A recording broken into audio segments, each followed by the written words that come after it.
Welcome to Miss Strawn's class.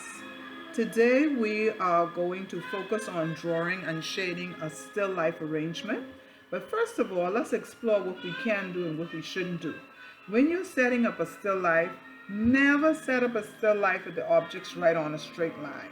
Never ever put everything lined up like they're marching right on a straight line. Always set up your still life where your objects that you have an object that is definitely in the front. There's one in the background. You have different size objects. You make sure that when you're setting them up that they are on different levels, like something in the middle, something in the front, and so that you could have a variety of things happening in your still life setup.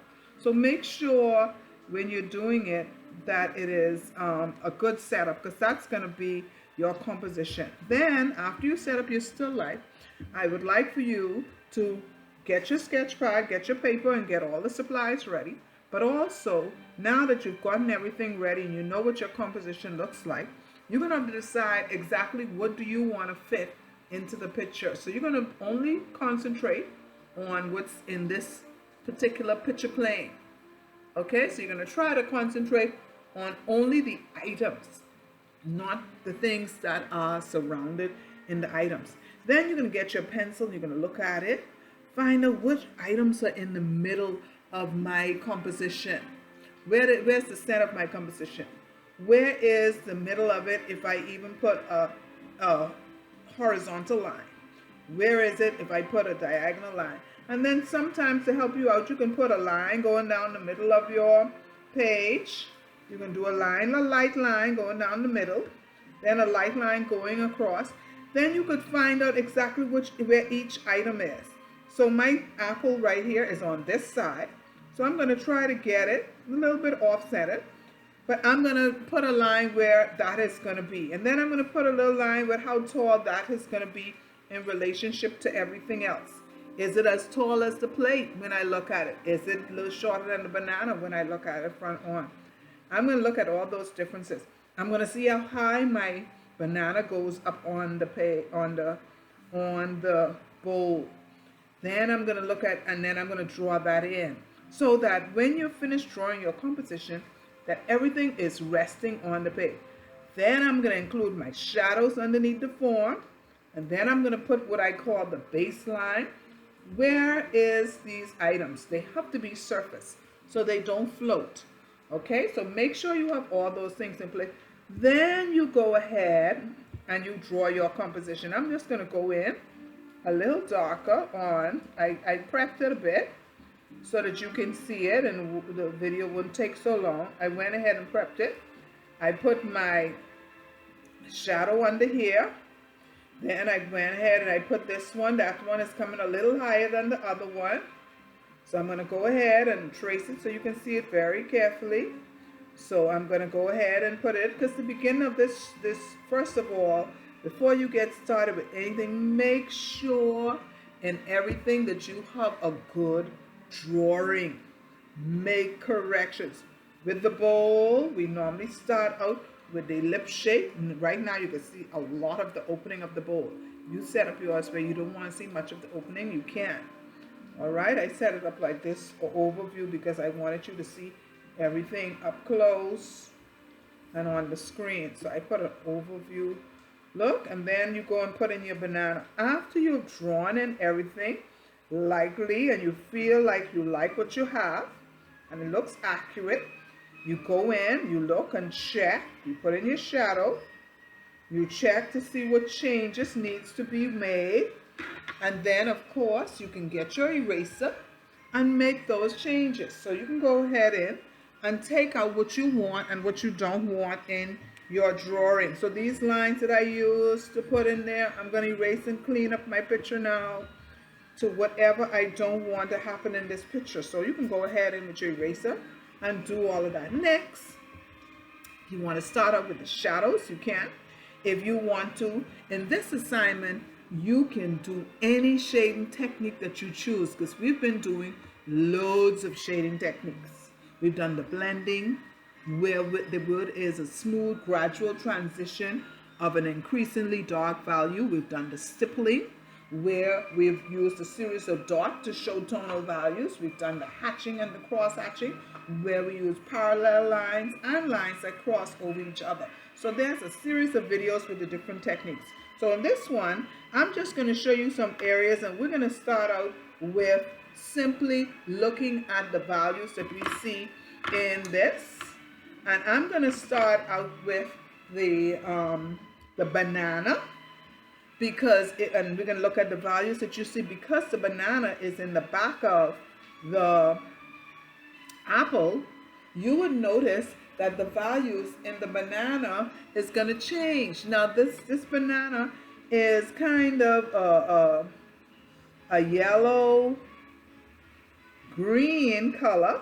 So I'm going to put in my base coat of my yellow green. And I'm going to blend that up a little, because I see some greens in certain parts of so I'm going to put that in. And then I'm going to get a darker value of my green. I'm going to put that in. But as I come from beyond the apple, I'm just going to shade in. I'm showing you this because I want to show you that if it's in the back of something, you would push it back. Now, I'm going to blend in my coloring pencil a little bit more, because this is blending, so I don't want to see the lines of it so much. So I'm just going to come in here with my darker shade, but I'm going to blend it up with the side. I normally blend with the side of the coloring pencil, but I know that I am going to now have to go and use my yellow in here. So now I'm going to come in with my darker yellow, press really hard in there, and I'm going to blend that into the green. And then I'm going to blend that up into my banana. And I'm just working beyond the form and then I'm going to blend this in. I'm here trying to create I am here creating my dark values in here to show that the banana, and I'm using this dark color for my shadow on to the banana. And then I will continue to work up, blending that in, and then I'm going to get into my lighter shades. Okay, so that's just showing you how to handle where there is something behind. And then I'm going to come in with my beautiful yellows and all the brightest shades of my yellows into my banana. If I'm handling the shadow, in this case we're going to use probably let's use a brownish, let's use the black shadow this time. So if I'm coming in with my shadow, same thing applies. I'm going to get my dark black under here as close to the form as I could. So I'm pressing hard as close to the form as I could. And then, like I said, when I'm blending out, I tend to use the side of my coloring pencil to blend out in the area that I want to. Okay, so remember now, no line is around it, so it's going to be, so I'm going to get the midtones in the middle there so you don't see the transition, and I'm going to blend out into the lighter area of my shadow. So right up under the form, I'm going to press really hard, and then I'm going to go in there. That's going to lift that off of the table.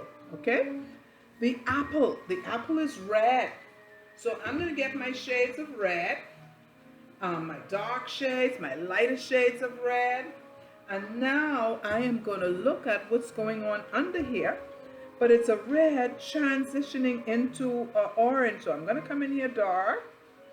Yep, it's a dark red, but I notice that it is transitioning into this. So I am going to probably kind of do my line work, because I see a lot of lines come.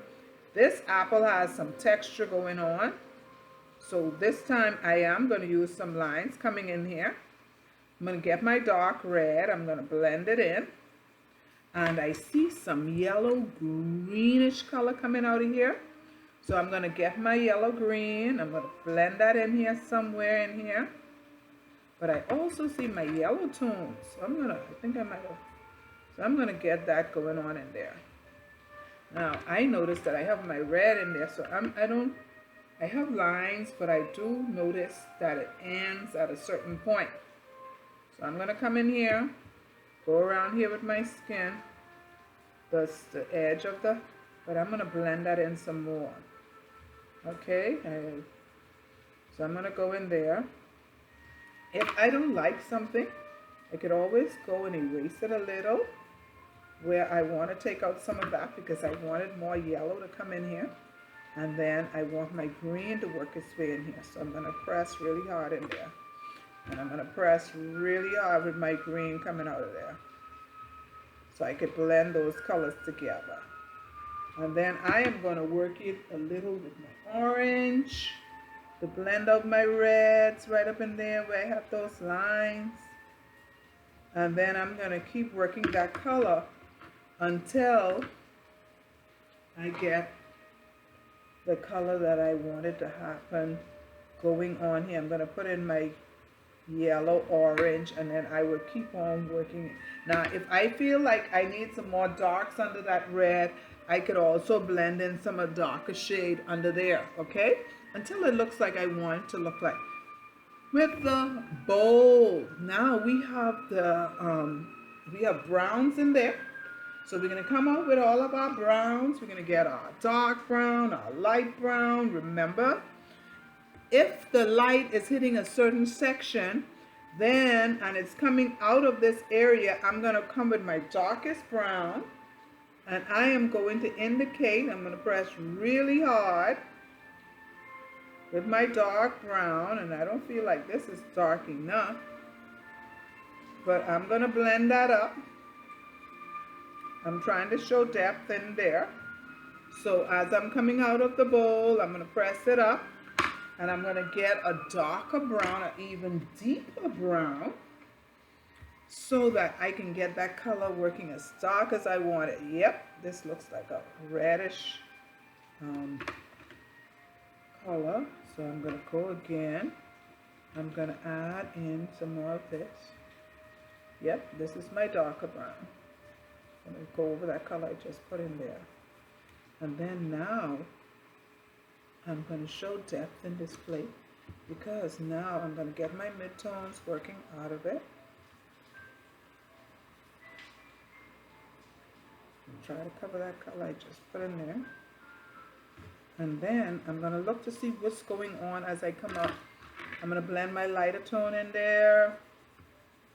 And then I'm going to try to get that transition from the depth of the plate coming into the lighter parts. Now you can choose, like I said before, any media that you feel like you would like. But I want you to remember to always look at what you're drawing. Look at the tones. Look at the lighter tones. Look at the darker tones. And try to duplicate what you see. Whether it's with lines, whether it's with dots, or whether it is with coloring pencils. And you need to totally finish your picture, making sure you include your shadow, making sure you include your baseline, and making sure you complete all of your objects in shading them to show tonal value, a wide range of darks to lights and midtones to complete your drawing.